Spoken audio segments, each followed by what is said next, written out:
Get out of my shot. What the hell's wrong with you?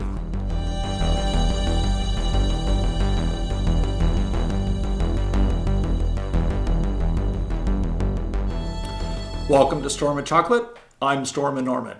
Today we're going to start a new series on YouTube called Songs I Love, where I detail the songs that are in my #1 playlist of vocals and #1 playlist of music in my own phone and in my iTunes. And I'll detail what makes each of these songs special. It could be the words, it could be the music itself, could be the whole package. So I have a set of criteria and I'll talk about each of them as I go over each of the songs. I'm going to start with what I call the first 14. I'm not ranking these songs in any particular order. I didn't want to do like the top 10 because that's kind of like an arbitrary number that I would have to cut the list off at. Didn't want to do that. Didn't want to stop at 12 because then it would be like the Dirty Dozen. And I didn't want to do 13 because that's could be bad luck. So I just did 14. I could easily fill it with 14.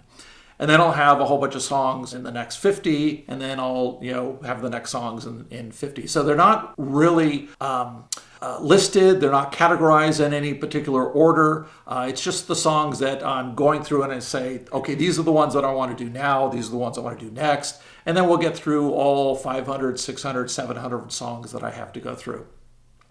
So the categories that I've got for what makes the song special, sometimes it's just the words. For example, ELO's song, Can't Get It Out of My Head. I just love the way that it starts, where he sings, midnight on the water, I saw the ocean's daughter, walking on a wave she came, staring as she called my name. It's just giving me chills right here, just thinking about, how that flows. And then it goes on, and I can't get it out of my head. And you can picture that's the problem that the protagonist in the song has. Another example is with song number 1 that I'm going to talk about after this video, which is Blue Oyster Cult ETI, Extraterrestrial Intelligence. And this is just a bizarre song, and I don't kind of want to give it away, but it starts with the 2 lines, I hear the music, daylight disc. And then 3 Men in Black said, don't report this. Well,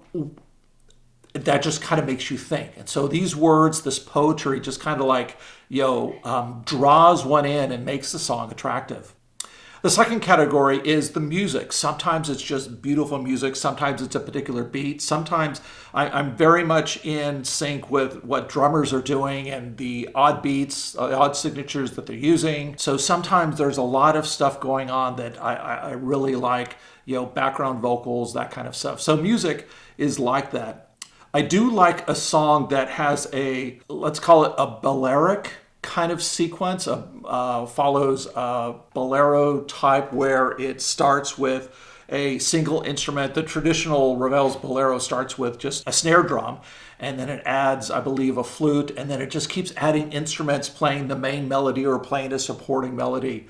Another example of this is Emerson, Lake and Palmer's Abaddon's Bolero from Trilogy, which kind of ends the album, and it's one of those traditional balearic kind of songs where it just starts with, again, the snare drum, and then Keith starts playing, I believe, an organ, and do-do-do-do-do-do-do-do-do-do, and it just plays on that, and you'll be able to hear that because it'll be a song that I talk about. And sometimes it's just, Abaddon's Bolero is just a music song. There's no vocals in there. Another example of that would be Tangerine Dream's Corazon, which is, it's really a nice song. And it was very popular in concert. It was so popular. It's one of the songs that they played for, I think, 4 to 5 years in concert. And typically their concerts are, we'll play songs from a current album, and then we'll play songs that we make up for this tour. But Corazon is something that they kept playing on and on throughout the years because it was very popular with audiences.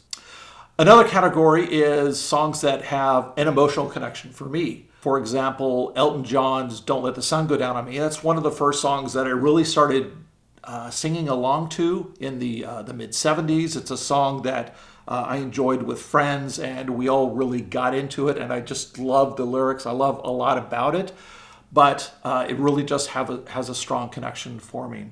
Another example is Heart's These Dreams, which is kind of different from the other songs that I've talked to, but it's really the song that I met my wife to while I was in college, and it's a song that we really bonded over, and I'll talk more about that when we get to that song. And sometimes there's songs that I just get exposed to that really I tend to like as I'm being exposed to. Def Leppard's Photograph is one of those songs. Again, when I was in college, before I met my wife, they were roommates that I had, and we would drive off to a community college, and they would play songs by Scorpions and Def Leppard and a couple other groups. And listening to Pyromania, I tended to like most of those songs. Listening to Scorpions' Love at First Sting, I tend to like most of the songs on that album because he would just pop in a cassette, and it was a pre-recorded cassette. So there are a lot of songs that I like from those two artists. Now, there's another one from Carole King called Jazzman, which I heard driving to and from Tahoe from the Bay Area in the early 70s. Whenever it came out, it was popular on the radio. And there was just something about it that got buried deep in my mind, and when I started watching different music videos on YouTube, I rediscovered it. And I absolutely love it. There's a wonderful rendition of this song on YouTube of Carole King live, in addition to some of these other songs like E.T.I. I will compare the album cut of E.T.I. to the video of E.T.I. and say, yeah, they're both great. And here's what the differences are and what makes each of them great differently. And finally, it could be just the entire package. There may not be, great words that I like. The words are okay. There may be music that's not great. There's no hook in the music that I like, but I like, the music. It's okay. But it's everything that's put together. And some examples of those are what I call the moving in stereo suite. So on the last part of the song, there's 4 songs that kind of blend together. There is kind of a gap between, I think, the first and second song, but it's moving in stereo, and it ends with all mixed up. And so I really have to hear that all together. So they're very different songs, but they kind of flow together, and I get into a mental state where it's just extremely pleasing to hear all of them together.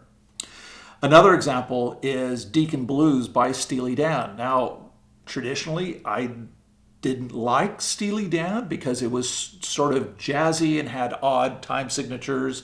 It had like 3 bars in each repetition, and it was just kind of weird to me, and so I didn't like it. But I got exposed to Steely Dan playing poker with friends, and this particular song I was exposed to, and I really like, I learned to work the saxophone. I love that word. And I like the way that song actually works. And I've learned to like other Steely Dan songs. FM, I liked because I saw the movie FM.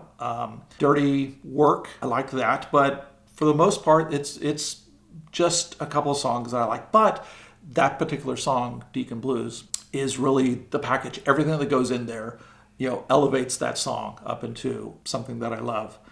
And then finally, another example is Len's Steal My Sunshine. Now, I originally liked it and kind of fell in love with it when it was used in the movie Go. And that kind of stuck in my mind. And then again, years later, I got exposed to it. I don't remember what. I think I got an album of, greatest hits of the 90s or something like that. And this was on there. And it's just so much fun, right? There's nothing particularly great about that. It's got a pretty cool video on there on YouTube. But that's kind of, just one of those songs where it's got everything that, it's greater than the sum of its parts. That's the way this category goes. So those are the criteria that I've come up with. I may talk about other things and go in depth for each of these different songs. And the first song that's on the list, as I mentioned before, is going to be Blue Oyster Cult's E.T.I. As song number 1 on the list. Song number 2 is going to be Kate Bush's Love and Anger. When I was writing the script for that song the other night, I just kept getting, and I'm getting goosebumps now, right, on my legs, and I'm not going to show you that, but you can trust me. So we'll see you next time with song number 1, E.T.I. by Blue Oyster Cult. We'll see you later.